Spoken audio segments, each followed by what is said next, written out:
Welcome to the Point. This has been a very active week in politics in West Michigan, and we can expect this to continue right through the November election. Up first, Secretary of State Jocelyn Benson, the Democratic nominee for governor, announced her running mate, and she selected Grand Rapids Senator and Senate Majority Leader Winnie Brinks. Shortly after that announcement, the new ticket sat down with me for their first interview and talked about that decision and what they hope to accomplish.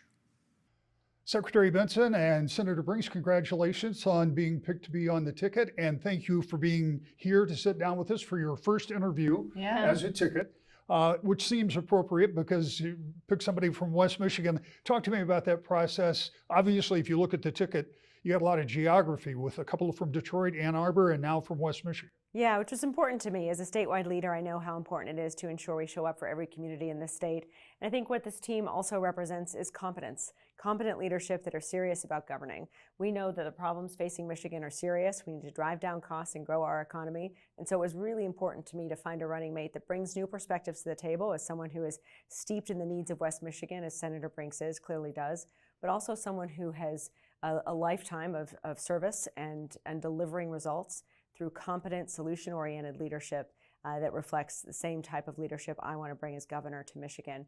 So I think we're going to be a great team. Of course, Senator Brinks also is the sitting Senate Majority Leader, and I think you could argue there's no one who is more qualified to serve as the Senate President and as a teammate to the next governor, as someone who has that depth of experience in the legislature as well.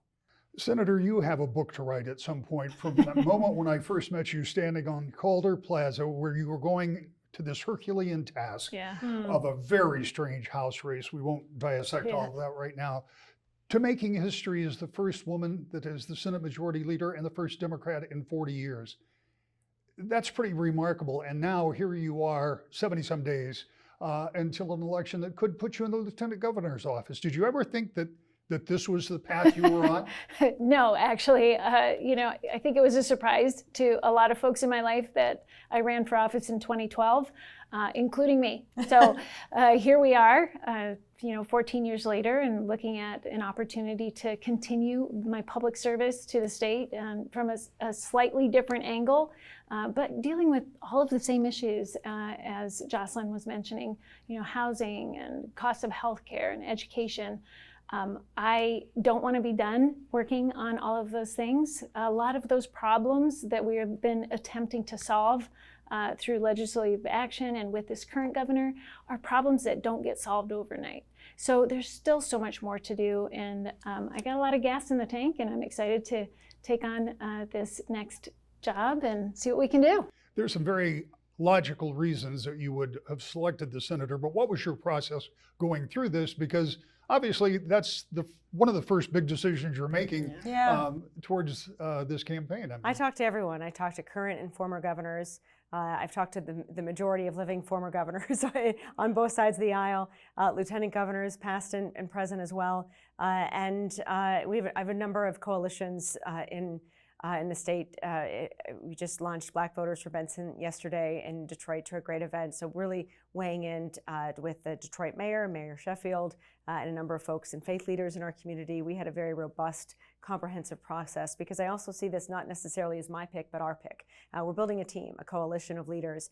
And what came to my attention, in addition to, again, the geographic diversity, the importance of having someone with not just legislative experience, but like deep legislative results-oriented experience, but also someone everyone loves and respects. Someone who, someone told me this morning, Senator Brinks is a good person who leads with integrity. That was probably the most important thing for me, as someone who believes that politics has to be separate from just delivering good results. And I know we talked a lot about the importance of just having an honest partnership, and being honest and transparent as leaders as well is really important to us as individuals, as a team, and as leaders. So, really, as we talked more and more, and I've known Senator Brinks for over almost a decade now, since we both first ran in 2010 and 2012. So there's also a depth of just sort of trust there that has been built over years. But I'm grateful for people all across the state who are part of this process and helped me identify who would be the best lieutenant governor for everyone and running mate for me.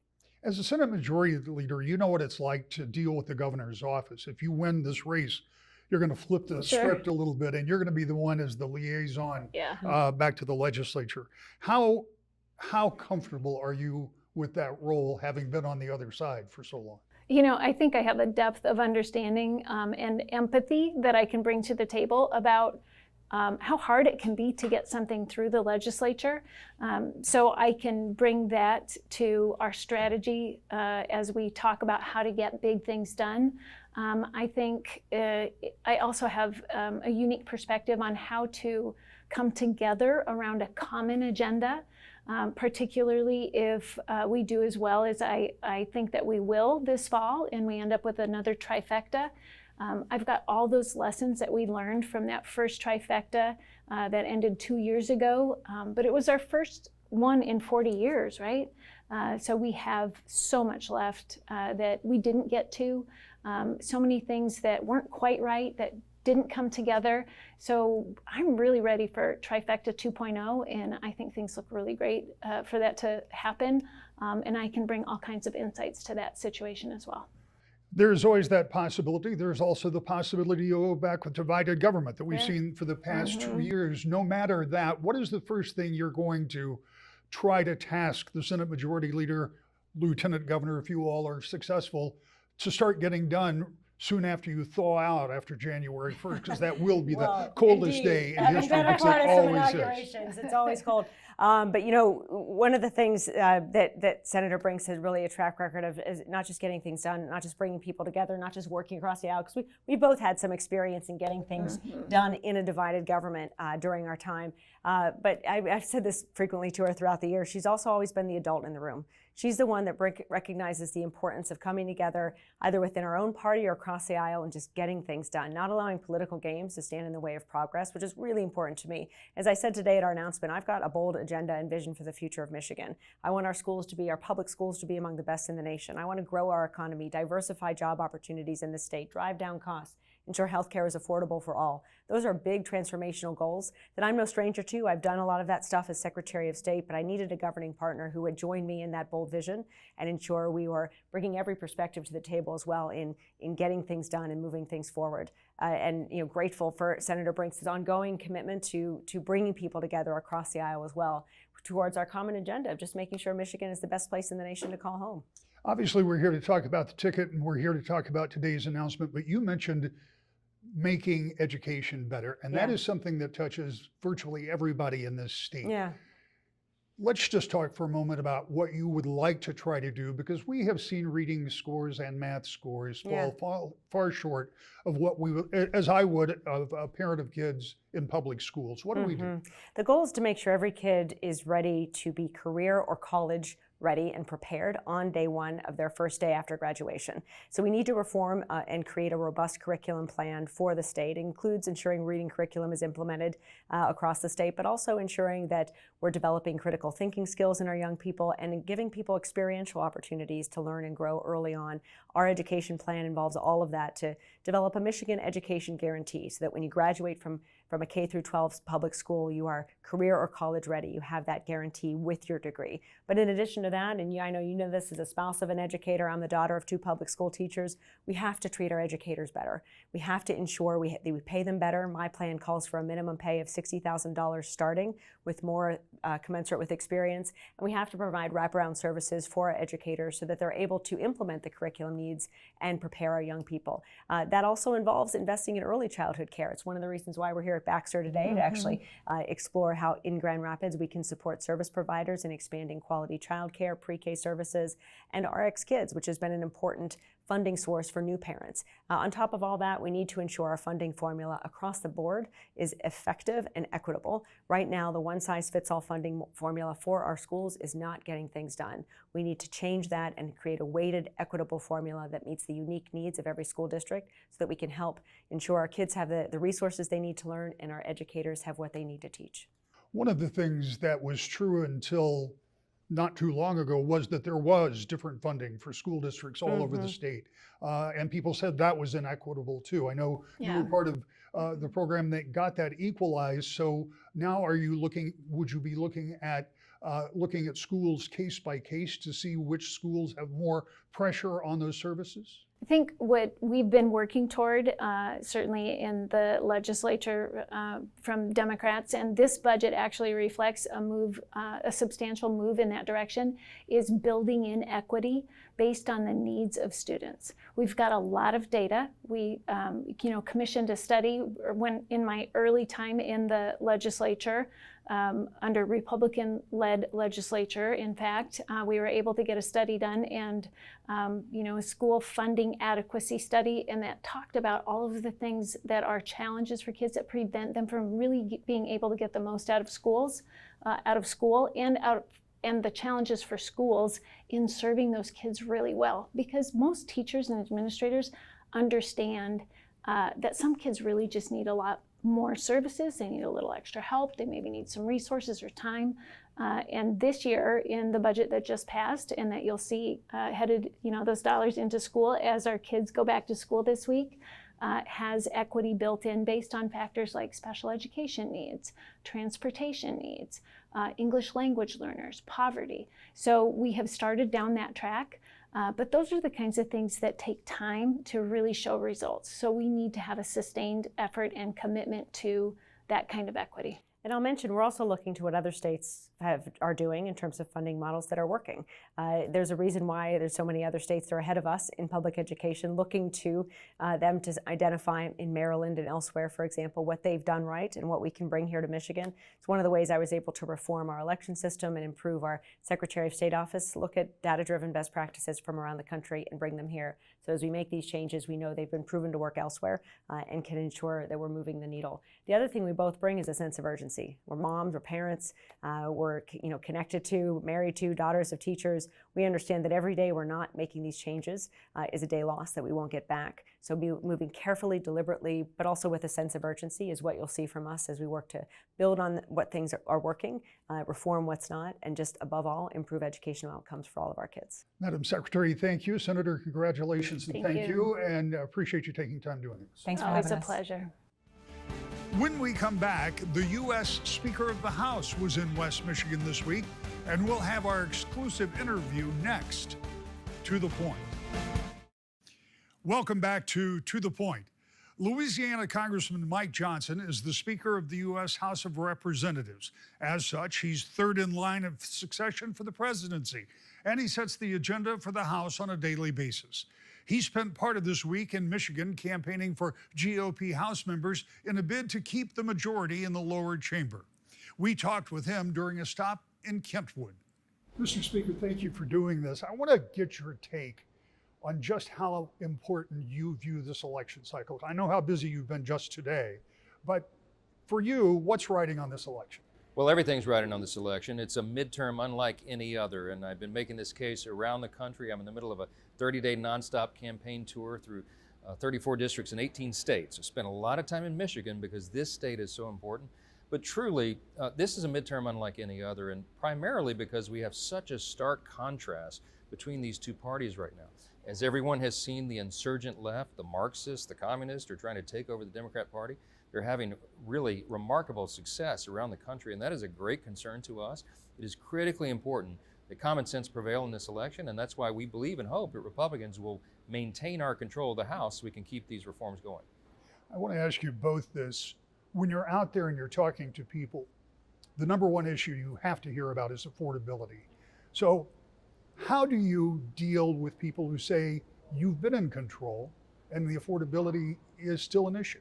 Yeah, we answer the question with facts. I mean, this is a Congress that has fulfilled our promises. In 2024, we made a lot of promises on the campaign trail. We inherited a disaster in the economy. 4 years of Biden-Harris gave us 40-year high inflation. We went to work immediately to bring that down. Among our big signature pieces of legislation, of course, was the Working Families Tax Cut, the big, beautiful bill. And in that bill, we gave the largest tax break in the history of the United States. We gave people the biggest refunds they've ever had.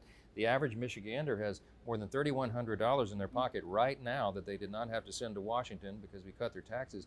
No tips, taxes on tips and overtime, Social Security, all the rest. But we also, in the legislation, infused it with pro-growth policies so that small businesses can expand and grow and write off their capital expenditures, raise wages, and give hardworking families more opportunities. That's our record. Now, the economy started to take off like a rocket in the first quarter of this year, and then we got into the conflict with Iran. That was not of our doing. They almost had a nuclear weapon. So we handled that situation. We made sure the largest state sponsor of terrorism does not have a nuclear bomb. That's been an objective of every administration for 50 years. Now we've got to wind that down. The reason gas prices are too high, and frankly groceries, is because of the transport costs and the volatile price of oil and gas. But we believe we're turning the corner on that. There's going to be a new phase in it. We get Iran settled out, the Strait of Hormuz reopened, gas prices back down to planet Earth, and then all the other economic conditions that we put in place will come into effect, and we've got much more to come. Now the alternative would be turn it over to a bunch of Marxists and communists who want the government to take control of the means of production and all private property. That is not the solution. Every time socialism and communism are tried, taxes go through the roof, wages go down, people lose their jobs, and they're impoverished. So we cannot go down that road. You need common sense in charge. Congressman, what do you tell people at the door when you're asking for the vote and they ask you, what are you going to do to get affordability back? Well, and much like what the speaker has talked about, is we have set the table in a way with common sense regulatory reform, common sense energy policy domestically. I mean, for crying out loud, here we are back exporting energy while we were importing it under the last administration, after again having exported it during the last Trump administration. You know, it really is, I think, Rick, about making sure that the policies that we have had a chance to put in place, that they are able to have a little room to breathe and people will see it. This was about 2 weeks ago. I had a server at a restaurant, one of my favorites in Holland, who recognized me, had served me before, felt very, very comfortable with me as he was going through this. But it was interesting. He ended up sharing with me exactly how much he made last year and how much he made in tips and what his tax refund was. And he said it a little loudly. I was kind of like, other patrons are listening at this point.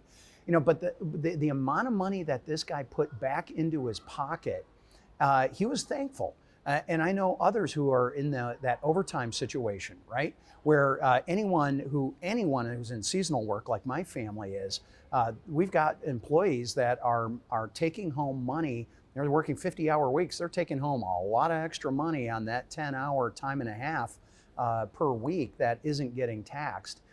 So as the speaker said, we've got to get this Straits of Hormuz situation figured out and settled.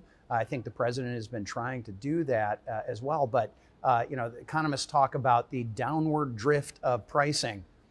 That's a theory. It's really, really hard once you've seen those prices pop up, as they did during the Biden administration, to have them come back down. But that's why we need to make sure that we let the policies that we've got in place with Working Families Tax Cut, with energy policy, with regulatory policy, let them take root, and then we're going to see this economy take off even faster. Mr. Speaker, you talked about the differences that you see between Republicans and Democrats, but beyond just the differences in the way you approach things, what are the things that are on the table for you if you're able to maintain the majority beyond obviously working on the economy? What are some of the things that are left undone that you want to accomplish? Well, there's quite a bit. I mean, the president was given 4 years. He needs that 4 years to continue the America First agenda, and that's putting hardworking American families first. We'll continue the themes that we've done, continue even more permitting reform, more regulatory reform, to get government out of the way so that job creators and entrepreneurs and risk takers can do what they do, and that is expand their businesses, provide more opportunity for more people, broaden the pathway out of poverty for more people. That will be the record of this Congress, this administration. So much more of that to go. We also need to clamp down on fraud. We've seen the investigations nationwide, hundreds of billions of taxpayer dollars wasted on fraud. And so we've been working to bring common sense legislation to make sure that we're better stewards of taxpayer dollars, that these agencies and these NGOs and outside organizations that are wasting taxpayer dollars are brought to justice. We need accountability there. So the Department of Justice is doing its side on the executive branch side. The legislative branch has to do that as well. We also have to return to the themes that we've been advancing so far. Returning to American energy dominance is a big part of this. We're in competition with China and other nations. We've got to make sure that we're on top. Peace through strength, making sure that border remains locked down and secure. If opponents, like the one that's running against Huizenga here, if they were to prevail, they want to erase the border. They want to abolish the border. They want to abolish prisons. They want to abolish the U.S. Senate, rip the Constitution in half, and turn over again the means of production to the government. We cannot go down that road. And so, again, this election is about common sense, versus crazy. And our common sense policies are what's best for the country. We have to preserve the greatest experiment in self-governance in history. That's our challenge to steward that right now. And Rick, you and I have talked a little bit about that. You know, the pace setter for the Democrats is Abdul al-Sayed here in Michigan. The entire country's watching it. You know, I've got an opponent who's picked up a nickname of Taxman McCann for a reason because of his work in Lansing. And it is going to be exactly that. It's going to be about increasing taxes on the American people, including working class people who they say that they're defending, which simply isn't the case. And I can tell you, I know in my own elections, seeing those hardworking families and the hardworking communities come out and be supportive, it's been amazing. But we've got to make sure that we are setting a real distinction here. What is the vision for not just Michigan, but for our country? And you know this as well as anybody, the three things that are most important here in Michigan: manufacturing, agriculture, and tourism. We're going to continue to make sure that we strengthen Michigan and U.S. manufacturing. We're going to make sure that we've got healthy export markets across the world, and make sure that regulatory barriers that have been in the way of agriculture are removed.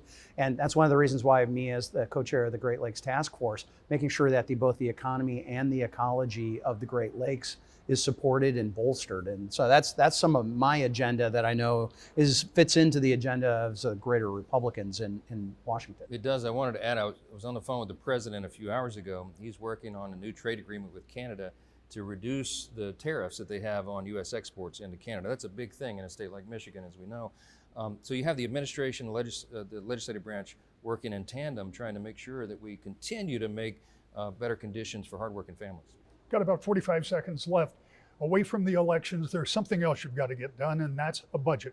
So when you guys get back a little later this year, are we going to see a budget, or are we going to see a continuing resolution? Well, there's a CR that's been continuing resolution passed out of both chambers now. It would take us to December 11th to get past the election. But we have worked really hard to return Congress to regular order, and that's just a fancy way of saying good stewardship for the people. We need 12 separate appropriations bills done in order, in sequence. That's the way it's supposed to work. It hasn't worked that way for about 20 years, but since I became Speaker, I'm proud to tell you, in the House, we've done our job. The last 2 cycles, we'll do it again. We have passed 12 bills through committee, many of them off the floor.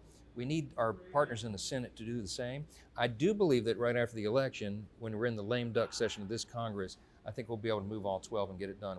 We have moved past, I'm so grateful to say, no more Christmas omnibus spending bills at the end of the year. We don't do that anymore.